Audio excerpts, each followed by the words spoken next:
So hey guys, welcome to my channel Rich Funde, जहाँ पर हम आपको रिच बनाने के सारे फंडे क्लियर करते हैं। तो आज की अपनी वीडियो में हम आपको बताएंगे what are the top mutual funds to invest in 2025।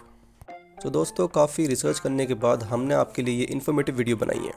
So before starting the video I request you all to please hit the like button, subscribe my channel and share with your friends. So दोस्तों, mutual fund के selection हमने 3 part में as के basis पे divide किए गए हैं, यानी कि young age, middle age and old age. इन तीनों कैटेगरी के लिए हमने अलग अलग पोर्टफोलियो तैयार किए हैं। फ्रेंड्स, जैसा कि आप सब जानते हैं, हम सब इन्वेस्टमेंट इसलिए करते हैं so that we can grow our hard earn money and live happily after retirement. दोस्तों, एक सर्वे के हिसाब से माना जाए तो एक एवरेज रिटायरमेंट एज 60 ईयर्स की होती है। तो यानी कि 60 ईयर्स तक इतना पर्पस होना चाहिए कि आप अपनी बची हुई लाइफ को अच्छे से जी पाएँ। तो इसी चीज़ को ध्यान में रखते हुए हमने ये आपके लिए एज वाइज पोर्टफोलियो तैयार किया है। तो चलिए देखते हैं आपके लिए कौन सा पोर्टफोलियो सबसे सही रहेगा। जैसे कि हमने आपको स्टार्टिंग में बताया था, हमने ये एज वाइज कैटेगरी 3 पार्ट में डिवाइड की है, young age, middle age and old as. जो लोग 20 से 30 के एज में आएंगे उसको हमने यंग एज में रखा है, जो 30 से 40 के एज में आएंगे उसको हमने मिडिल एज में रखा है, एंड जो 40 से 50 के एज में आएंगे उसको हमने ओल्ड एज में रखा है। दोस्तों, यंग एज पर्सन के पास एक बहुत बड़ा प्लस पॉइंट होता है। क्या आप जानते हैं वो क्या है? आइए आपको बताते हैं। टाइम। जी हाँ दोस्तों, यंग एज लॉट के पास टाइम होता है।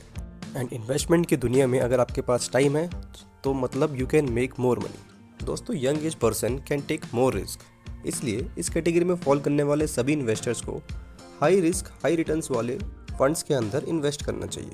फ्रेंड्स, बिना टाइम गवाए आइए देखते हैं यंग एज पर्सन के लिए कौन सा पोर्टफोलियो सही रहेगा। और यंग एज पीपल, कम से कम आप लोगों को 5 से 6 स्मॉल कैप, 1 से 2 माइक्रो कैप एंड एटलीस्ट एक इंडेक्स फंड के अंदर इन्वेस्ट करना चाहिए। दोस्तों, इस एज में आपको large cap funds and mid cap funds को अवॉइड करना चाहिए, क्योंकि आप लोगों के पास अभी काफ़ी टाइम है। इसलिए आपको हाई रिस्क हाई रिटर्न्स वाले फंड्स के अंदर ही इन्वेस्ट करना चाहिए। दोस्तों, यह सिर्फ एक्सपर्ट्स की सजेशंस हैं। उनकी माने तो this is the best way to invest in your young age, but it's not compulsory for you to invest in such a way. See friends, आप सभी को अपने नीड्स एंड रिक्वायरमेंट के बेसिस पे अपना इन्वेस्टमेंट पोर्टफोलियो तैयार करना चाहिए। So here are the list of the best small cap funds based on the previous 5 year ratings. So number 1 पे आता है quant small cap fund, then Nippon India small cap fund, SBI small cap fund, Axis small cap fund, Bandhan small cap fund and HDFC small cap fund. ये सारे ही बहुत ही बेहतरीन small cap fund हैं। आप इन सभी स्मॉल कैप फंड में से किसी में भी इन्वेस्टमेंट स्टार्ट कर सकते हैं। माइक्रो कैप फंड के बारे में बात की जाए तो Motilal Oswal 250 micro cap fund is the best micro cap fund to invest in. Index fund के बारे में बात करें तो Bandhan Nifty alpha 50 index fund direct growth is the best index fund to invest in. आइए अब देखते हैं मिडिल एज वालों के लिए कौन से फंड सबसे बेहतरीन होंगे। सो फ्रेंड्स, मिडिल एज यानी कि जो लोग 30 से 40 एज के बीच में आते हैं, उन लोगों की डिमांड लाइफ से कुछ अलग ही होती है, क्योंकि इस एज तक आते आते लाइफ में मेच्योरिटी आ जाती है एंड बहुत सारी रिस्पॉन्सिबिलिटी ऐड हो जाती है, जैसे कि बच्चों की रिस्पॉन्सिबिलिटी, घर की रिस्पॉन्सिबिलिटी, जॉब का प्रेशर, पेरेंट्स की रिस्पॉन्सिबिलिटी एंड ना जाने और कितनी रिस्पॉन्सिबिलिटी आ जाती है। तो इसलिए दोस्तों, मिडिल एज वालों के लिए हाई रिस्क वाले फंड में इन्वेस्ट करना रिस्क ही हो जाता है। एक्सपर्ट्स की माने तो मिडिल एज वाले लोगों को अपना पोर्टफोलियो डाइवर्सिफाई रखना चाहिए, यानी कि स्मॉल कैप फंड के साथ साथ large cap, mid cap, flexi cap fund, इन सबको भी ऐड करना चाहिए। तो आइए देखते हैं कौन कौन से फंड मिडिल एज वालों के लिए बेस्ट होंगे। दोस्तों, एक मिडिल एज पर्सन को कम से कम 3 small cap, 1 large cap, 1 mid cap, 1 flexi cap and 1 index fund अपने पोर्टफोलियो में ऐड करने चाहिए। ऐसा करने से उनका पोर्टफोलियो डाइवर्सिफाई हो जाएगा एंड रिस्क मिनिमम हो जाएगा। दोस्तों, अगर स्मॉल कैप फंड के सिलेक्शन की बात करें तो जो ऑप्शन हमने आपको पहले बताए थे उनमें से आप कोई भी 3 फंड चूज कर सकते हैं। एग्जाम्पल के तौर पे you can choose quant small cap, Nippon India small cap and बंधन स्मॉल कैप। अब अगर लार्ज कैप फंड सिलेक्शन के बारे में बात करें तो ICICI Prudential Bharat 22FOF direct growth is the best large cap fund to invest in. Talking about the mid cap fund, you can go with the Motilal Oswal mid cap fund direct growth. And about the index fund, you can go with the HDFC Nifty Small Cap 250 Index Fund Direct Growth, which will be a good choice to invest in. So दोस्तों, आइए अब अपनी third category यानी कि old age की तरफ चलते हैं। जैसा कि हमने आपको स्टार्टिंग में बताया था, 40 से 50 के एज वाले सभी लोग इस कैटेगरी में फॉल करेंगे।